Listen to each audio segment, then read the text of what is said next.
Award കിട്ടി എന്നുള്ളത് പൂർണ്ണമായും ഉൾക്കൊണ്ട് കഴിഞ്ഞോ?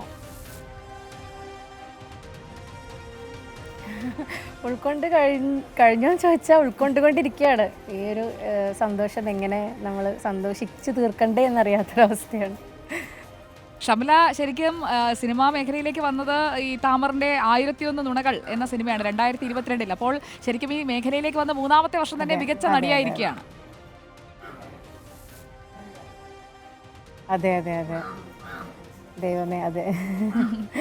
കുറെ സിനിമകൾ ചെയ്ത കുറെ പേരുണ്ടായിരുന്നു മത്സര രംഗത്ത്. അത് ഞാൻ പറഞ്ഞിരുന്നു, ലൈക്ക് അവരുടെ കൂടെയാണ് ഞാൻ മത്സരിക്കുന്നതെന്ന് അറിഞ്ഞപ്പോൾ തന്നെ എനിക്കത് ഒരുപാട് അഭിമാനിക്കുന്നൊരു നിമിഷമാണ്. ലൈക്ക് എത്രയേറെ പ്രഗത്ഭരായിട്ടുള്ള ആളുകളുടെ കൂടെയാണല്ലോ മത്സരിക്കുന്നത്. ഇതൊരു മത്സരം എന്നല്ല, അവരുടെ കൂടെയാണല്ലോ എൻ്റെ പേരും വന്നതെന്ന് കണ്ടപ്പോൾ തന്നെ എനിക്ക് ഭയങ്കര സന്തോഷമായിരുന്നു. അവാർഡ് കിട്ടിയെന്നൊക്കെ പറയുമ്പം ഇതൊക്കെ സ്വപ്നം കാണാൻ പേടിയുള്ള ഒരാളാണ് ഞാൻ. ലൈക്ക് എനിക്കത് കിട്ടുമോ എന്നൊരു ഡൗട്ട്ഫുൾ ആയിട്ടുള്ള ഒരാളാണ് ഞാൻ. കിട്ടിയപ്പം ഒരുപാട് സന്തോഷം. നമ്മുടെ ലൈഫിൽ നമ്മൾക്ക് വേണ്ടി എന്തെങ്കിലും ചെയ്തു എന്ന് പറയില്ലേ, ആ ഒരു മൊമെൻ്റാണിപ്പോൾ. ഈ ഫെമിനിച്ചി ഫാത്തിമയുമായിട്ട് നമ്മുടെ ഷംല അങ്ങനെ ഒരു സൂപ്പർ ഫാത്തിമയാണോ?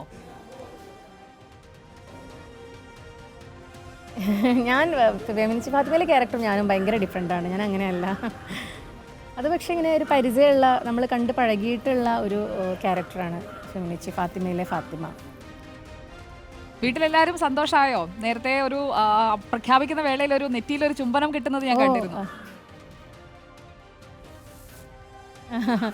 വീട്ടിലെല്ലാവരും സന്തോഷമായി, എല്ലാവരും ഹാപ്പിയാണ് വീട്ടിൽ. അതിൽ ആദ്യത്തെ അഭിനന്ദനം ആരിൽ നിന്നാണ് വന്നത് ടി വിയിൽ ഇതിങ്ങനെ പ്രഖ്യാപിക്കുമ്പോൾ?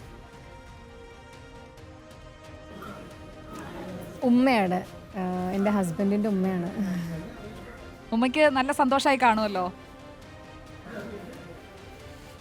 ഉമ്മയ്ക്ക് സന്തോഷമായി, ഉമ്മയ്ക്കും എല്ലാവർക്കും ഹാപ്പിയാണ്. ഞാനിപ്പം ഹസ്ബൻഡിൻ്റെ വീട്ടിലാണ് ഉള്ളത്. പിന്നെ എൻ്റെ വീട്ടിലുള്ളവരൊക്കെ ഒരുപക്ഷെ എനിക്ക് മെസ്സേജ് അയച്ചുകൊണ്ടിരിക്കുന്നുണ്ടാവും. ഫോൺ നോക്കിയിട്ടില്ല. അതെ, തൃത്താലയാണ്. തൃത്താലയിൽ ഇരുന്ന് ഇപ്പൊ കുറെ പേര് കാണുന്നുണ്ടാവും ടി വിയിലൂടെ ഷംലയ്ക്ക്. അപ്പോൾ അവർക്ക് വേണ്ടി ഈ സന്തോഷത്തിലൊരു പാട്ടൊക്കെ പാടാം. ഒരു മികച്ച നടിക്കുള്ള പുരസ്കാരം കിട്ടിയ സന്തോഷത്തിൽ നാട്ടുകാർക്കും ഒപ്പം ഞങ്ങൾക്ക് എല്ലാവർക്കും വേണ്ടി. ഞാൻ കുറെ നേരം പാട്ട് പാടണം. അയ്യോ, ഓക്കെ. കൈകോർത്തു പോവുമ്പോൾ കഥ പോലെ പറയാൻ ഒരുപാട് തെല്ലുന്നു നോക്കി ഞാൻ. മനസ്സിൻ്റെ വാതിൽ കലോർത്തോർത്തിരുന്ന് മിഴിവാർന്നുറങ്ങിക്കൊണ്ട് ഞാൻ. ഇനിയുണ്ട് കാലം, ഒത്തിരിയുണ്ട് നേരം, പറയാത്തതൊക്കെ പറഞ്ഞങ്ങു പോകാം. ഇനിയുണ്ട് കാലം, ഒത്തിരിയുണ്ട് നേരം, കുഞ്ഞ് കരയുന്നുണ്ടല്ലേ? കുഞ്ഞിനെ എടുത്തോളൂ ഷംല. എന്താ നമ്മുടെ കുഞ്ഞാവയുടെ പേര്? കുഞ്ഞാവയ്ക്കുള്ള സമ്മാനം കൂടിയാണ് ഈ പുരസ്കാരം. ഒന്ന് വലുതാവുമ്പോൾ നമുക്ക് പറഞ്ഞു കൊടുക്കാം, ഇത് കാണിച്ചു കൊടുത്തിട്ട്. അതെ അതെ, കുഞ്ഞാവ് ഉണ്ടായിട്ടൊരു 6 മന്ത് ആയപ്പോഴാണ് ഞാൻ ഈ സിനിമ ചെയ്യുന്നത്. ശരിക്കും എനിക്ക് എൻ്റെ മോളുണ്ടായാൽ ആക്ച്വലി ഞാൻ വിചാരിച്ചിരുന്നു എനിക്ക് സിനിമ ചെയ്യാൻ പറ്റില്ല എന്ന്. പക്ഷെ എനിക്ക് അങ്ങനെ പ്രശ്നങ്ങളൊന്നും ഉണ്ടായില്ല. എന്തുകൊണ്ടോ അവളുണ്ടായ ശേഷമാണ് എനിക്ക് ബാക്കി എല്ലാ അംഗീകാരങ്ങളും കിട്ടിയത്.